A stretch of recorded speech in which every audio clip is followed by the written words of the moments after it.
Welcome back to the home of pro clubs. I've got another tips video for you today. So whether you're a new player or you're about to send this to your dog shit mates, I'm going to help you improve on FIFA 20 pro clubs. Let's get into it, and if you are new around here, subscribe to the channel below. We are close to 80,000 subscribers. Now, I've played a lot of pro clubs over the years. Since probably FIFA 12, FIFA 11 days, I've been sweating this game mode out. My first big tip for you guys is going to be slow down. Do not sprint. So many new players sprint about, wasting their energy, and on this game, the stamina management is a little bit odd. So you'll end up with no stamina by 60 minutes in, gassing, you can't do anything, you're looking like Higuain on a pre-season tournament. You need to preserve your stamina. You'll see from the clips that are playing on screen right now, a lot of the time, I rarely sprint unless I'm obviously put in behind the defense. You don't really need to.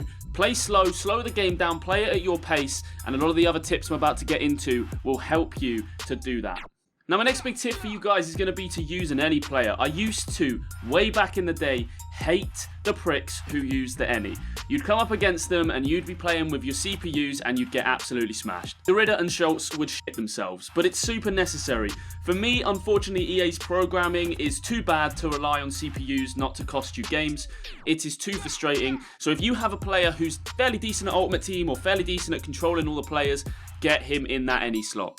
It's important to know that when you have an any, you can really control the game, and make sure you have the filters set up that you only play against other ennies. Like you can see on screen, you want to have on, off, on. Or if you want to play against the goalkeeper and you have one, you can put it on, or you don't want to have one, you can put it on as well. Basically, what the filters mean on screen is, if you want to set this one here, then it's on, and you're going to play against another team who has an any. If you put it off, then you will match against the team that has an any or doesn't. It doesn't matter. And the same with the goalkeeper. If you have a goalkeeper in net, like your mate's in goal, and you put that on, then you're going to match against another team that has a goalkeeper. If you put it off, then you'll match against maybe a CPU, or maybe they'll have a goalie. You don't know. And of course, the max filter at the end, it doesn't really work. You are still sometimes going to come up against 5 people when you have 2 of you, but it's going to narrow those chances down and make it a lot more likely that if you do have 2 or 3 players, you're going to play against the same amount of players. Now, with that first pointer about sprinting, remember that when you have an any, you need to use him. So go backwards, play it into the CPUs. Don't rush everything forward to your pros. If you're on the edge of their box, go backwards into the CPU centre mid. Start again. You can dictate the play,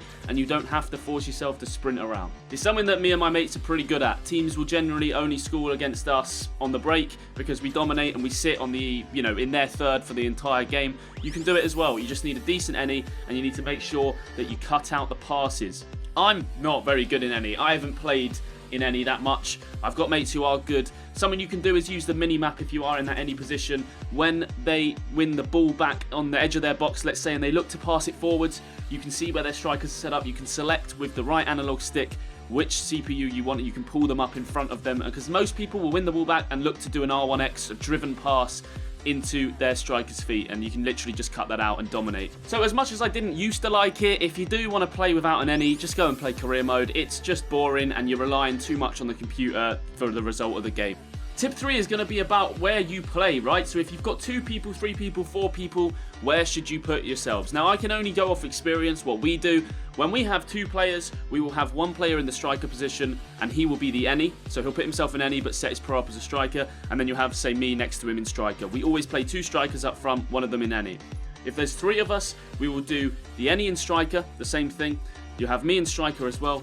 Another person will be in cam, and that's how we set up. You don't want to have yourself in the any slot in cam, because the cam glitch is still broken, so you will end up not being involved in any of the attacks, and you will still end up, when you have the ball, being in left mid and your 2 strikers won't have anybody to go back to. It's such a nightmare. So make sure if you're playing in any with 3 of you, you don't have yourself as the any in any position really as the cam, if that makes sense. You don't want to be set up your pro in cam if you're the any. Now, 4 people, we tend to rock CDM, striker in any, striker and a cam. So the same thing. Any is the striker up front with me. We've got a cam and a CDM separately. This is what works for us. Try it out, but I'd recommend it. The CDM gives you a lot of security, and if he's good at the game, which not a lot of them are, but you can find one, they'll break up the play, they'll help the any out big time when they do win the ball back and they look for those driven passes into their pros or the over-the-top through balls, because most people do that when they win the ball back. They'll be there to cut them out, man marking the strikers out of the game. Now tip 4, this is really focused on FIFA 20. I did a striker build video yesterday which kind of touched on this a little bit. If you want to get build tips, you guys know this is the channel for you, and you can check that video out right now for my favourite striker build on FIFA 20. I've played around 60 games so far in the early access to FIFA 20, and L1X is broken, okay? You don't want to be taking the ball like you did on FIFA 19 and instantly passing it off with an L1X pass. I don't know what they've done to it, but it just seems like the passing stats, at least set up in striker, are awful. You'll take the ball into your feet, L1X it off to your striking partner first time, and it just fucks off the complete other way. It's so frustrating. So try your best to take a touch, and make sure when you do take that touch, you're not sprinting, and try not to do too many L1Xs first time, because I swear to you guys, it's just going to lose you possession. Something FIFA 20 has added though is L1 dribbling, so this is a 5th big tip for you guys trying out FIFA 20 for the first time. You used to be able to do L2 R2 dribbling, right? You'd hold the bumpers or for the triggers for Xbox, and that would be a really good way of close controlling the ball. They've kind of switched that up and moved that button mapping to L1 or LB.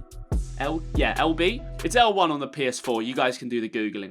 I'm confused already. But if you hold L1 in situations, you can basically put your foot on the ball and control it. Like, you can go backwards with it, right and left, and it does actually work. Even at like low rating, 82, 83, take the ball in. If someone's close to you coming in, you can hold L1 quickly, pull back on the analog, and it does give you a little bit of space to find a pass off. Now, it's a good feature they've added to FIFA 20 in my opinion, and it makes a big difference when a defender is pressing you. You don't just have to go forwards or around him. You can take the ball and go backwards with it, standing looking at him, and you can pass it off whichever direction you want to go. So try out the L1 dribbling when you receive a pass in a slightly tight area. It will help you out. Also good when you're on the edge of the box and looking for a through ball to your striker or something like that.